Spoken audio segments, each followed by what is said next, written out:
그래서 손을 딱 이렇게 하고 시작.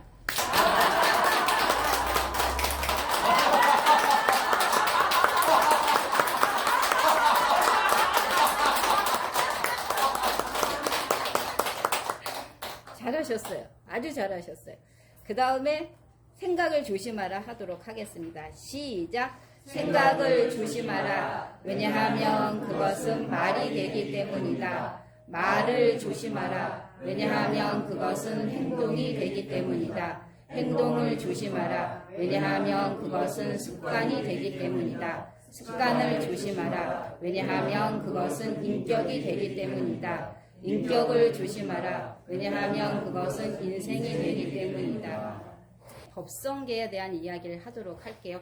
저번 시간에 법성계의 역사적 배경에 대해서 먼저 설명을 했어요. 법성계라는 것은 제목이 하엄법계 일승도라고 합니다. 하엄경의 가르침은 소승도 아니고 대승도 아니고 일승이다라고 합니다. 그럼 대승과 일승은 다른 거예요. 그럼 대승이 무엇이냐면 대승은 널리 일체 중생을 구제하는 보살행을 해서 성불하는 거. 그래서 보살이 3아승지 100억 급 동안 그 보살행을 해서 성불하는 것을 대승이다라고 말을 하며 하엄경에서 말하는 일불승, 일승은 무엇이냐면 이 자리에 있는 모든 존재가 바로 부처이다라고 말하고 누구나 근본 마음은 세상의 주인공이 바로 누구냐면 바로 자기 자신이기 때문에 그래서 우주의 중심이 누구냐면 내 자신, 그것이 바로 부처다고 말하는 것이 바로 일승, 일불승이다라고 말을 합니다. 그래서 여기서 말하는 법이다라고 말하는 건 진리이기도 하고 세상을 이루는 구성 요소이기도 하지만 법의 진리의 세계를 그림으로 그린 것이 바로 하엄 일승 법계도라고 해서 이것을 설명하고 있습니다. 이 법계도는요, 의상스님은 잘 아실 거예요. 원효스님과 의상스님이 당나라 유학을 떠나셨다.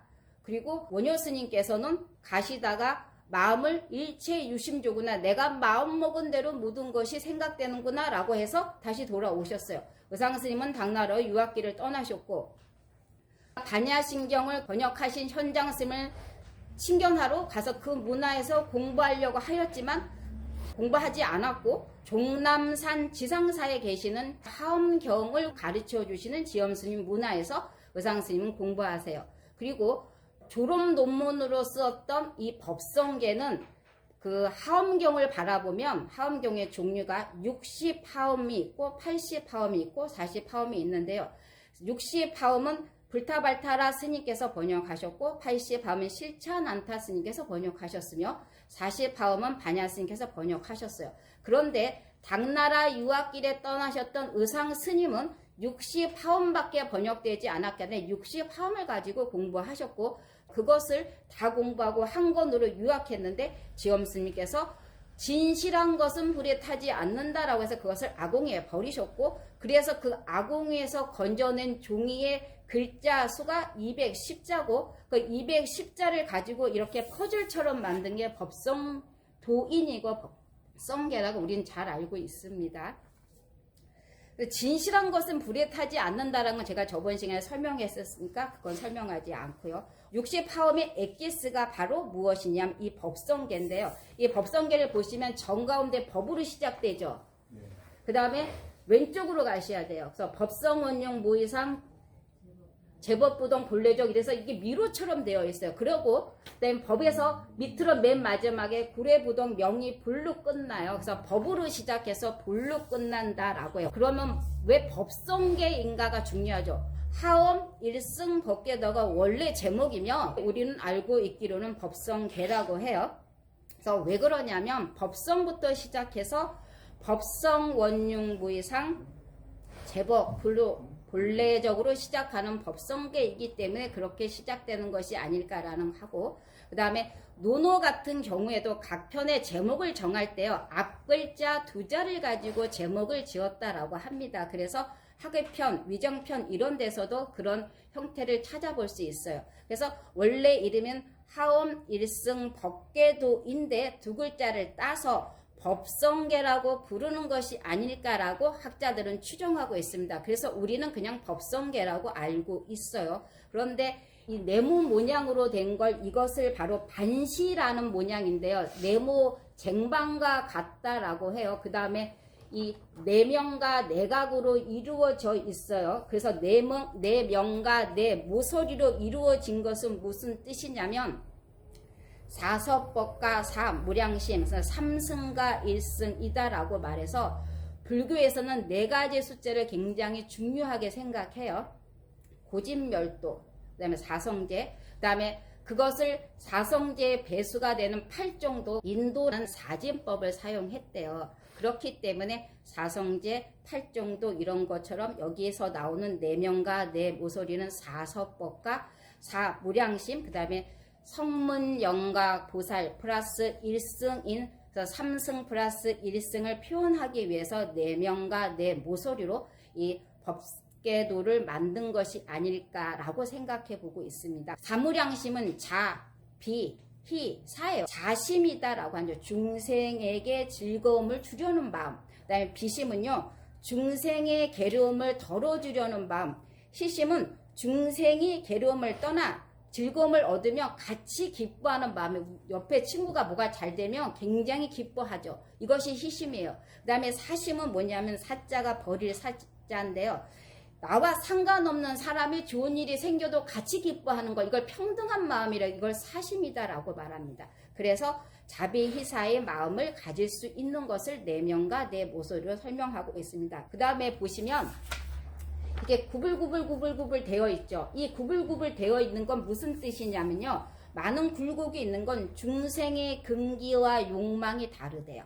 중생의 근기도 다르고 욕망도 다르기 때문에 생명체가 천차만별의 모습을 가지고 있기 때문에 이렇게 구불구불 되어 있습니다. 그 다음 이 각이요 54각에 14각으로 구성되어 있습니다. 이것은 무엇 때문에 이러냐면 이 법성계는 파음의 그 액기스만을 모여서 그다음 7원, 39, 210자로 구성되어 있습니다. 그래서 하엄경의 맨 마지막 입법계 품의 어린 구도자 선제 동자가 보살님과 선지식을 찾아 나서요. 그 찾아 났을 때 진리에 대해서 물어봐요. 그런데 선제 동자가 처음 선지식을 만났을 때 저는 보리심을 바랬습니다 라고 말을 해요.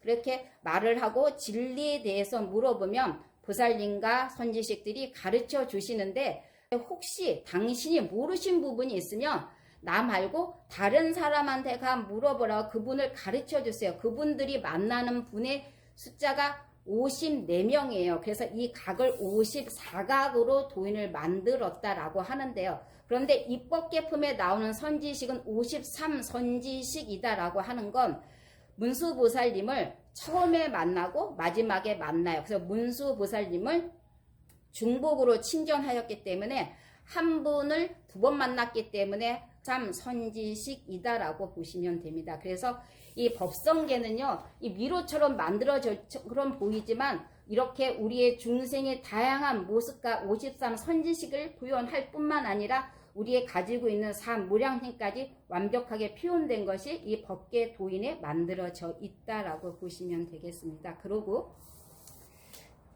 이렇게 하게 되면 여러분 잘 모르실 것 같아요. 이 법으로 시작해서 불로 끝나요. 왜 법으로 시작해서 불로 끝날까라는 의문이 들죠. 왜냐면 법으로 시작했는데 불로 끝나요.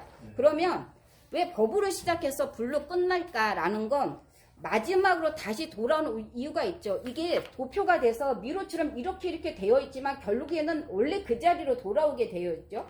이것은요, 하엄경의 일불승, 1승이기 때문에 이렇게 표현됐다라고 하고요. 그 다음에 우리가 못난 중생인 줄 알았어요. 우리가 굉장히 못나서 도를 찾아서 길을 찾아 나섰어요. 그리고 여러 가지 고생을 해서 진리를 체득했어요. 끝에 가서 보니까 원래 그 자리였던 거죠. 나는 한 발짝도 움직이지 않았어요. 그래서 법부터 시작해서 불로 끝난다라고 말을 해요. 또 하나 얘는 이런 거예요.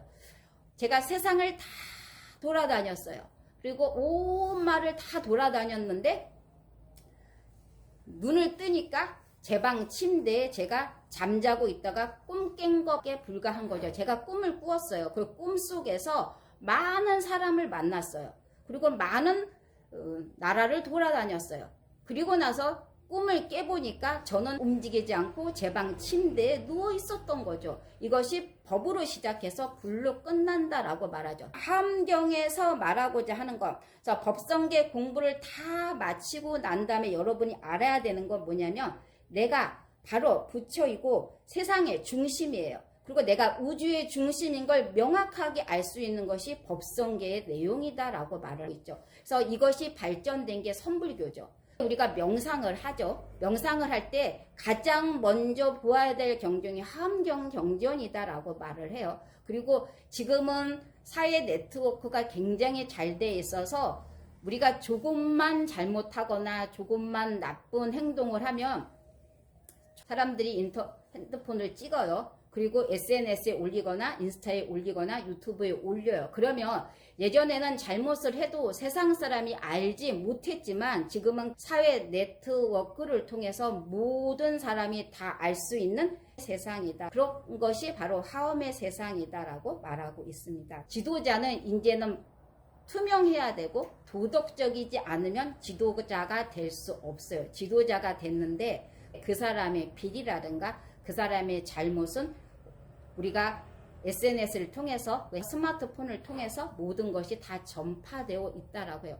이 핸드폰을 보게 되면 안 가볼 세상에 아무것도 없어요. 다 가봐요. 예전에는 머릿속으로만 그렸는데 지금은 눈으로도 봐요.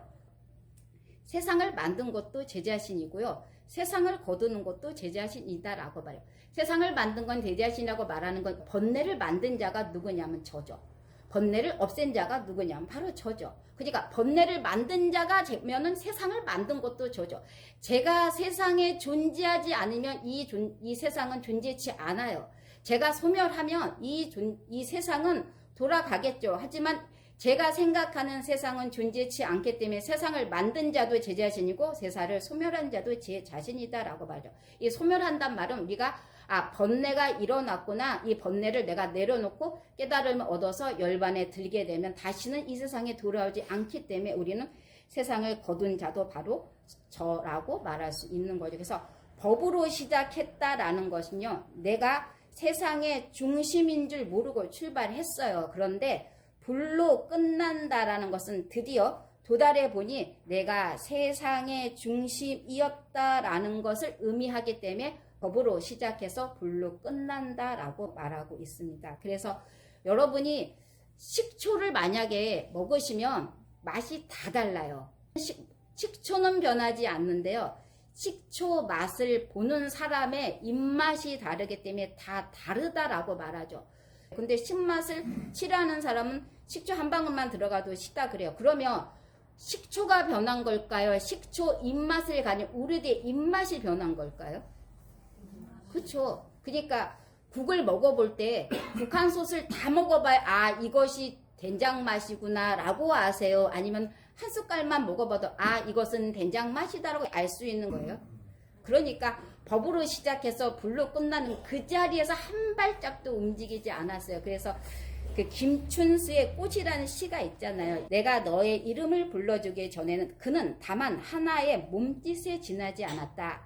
내가 그의 이름을 불러주었을 때 그는 나에게 와서 꽃이 되었다. 내가 의미를 부여하고 그렇기 때문에 그는 꽃이 될 수 있어요.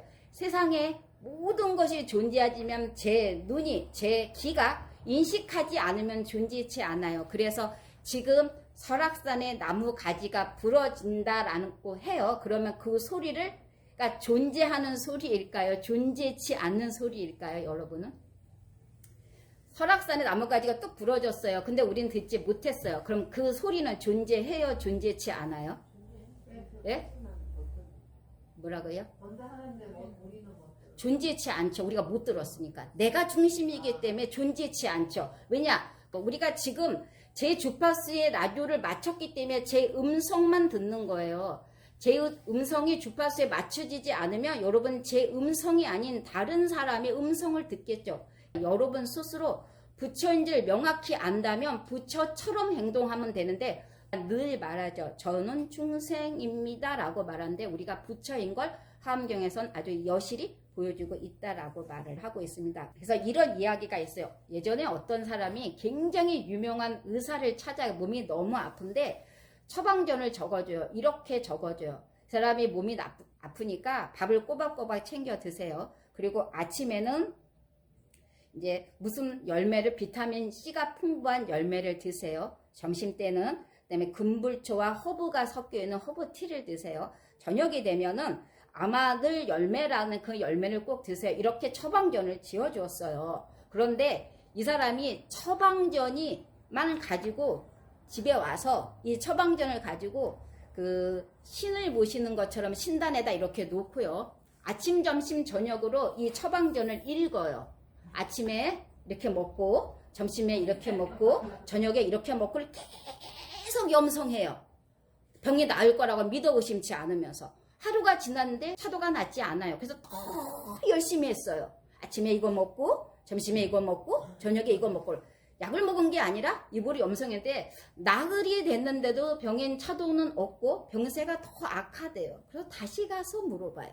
제가 의사님이 굉장히 유명하셔서 이 처방전을 지어준 대로 제가 그렇게 읽었습니다. 그런데 병이 낫지 않습니다. 라고 하니까 그래서 제가 당신께 이 약을 처방하지 않았습니까? 그러니까 집에 가셔서 몸이 쇠약하시니까 밥을 잘 드시고 그 다음에 독선적인 생각을 버리시고 제가 지어주는 애도 그대로 드시면 병의 차도가 있을 것입니다. 라고 다시 돌려보냈어요. 다시 돌아와서 다시 아까 그 신전처럼 모아놓던 거기에 다시 처방전을 놓고 더 열심히 읽어요.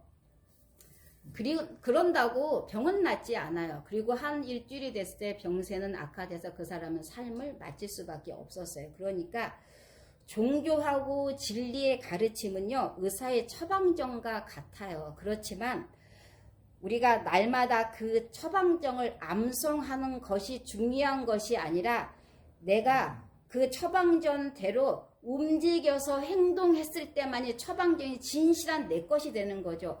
이것이 가장 좋다고 이것만 가지고 이렇게 하는 것이 아니라 나의 생각과 나의 행동이 바뀌었을 때만이 그 처방전의 효력이 있는 것이다 라고 말하고 있습니다. 그래서 부처님은 의왕과 같다라는 말을 늘 하는데요. 의왕은 병을 고치는 의사와 같은데 처방전을 주되 그 처방전에 주신 대로 먹고 마시고 행동하는 건 누구의 선택이냐면 우리의 선택이거든요.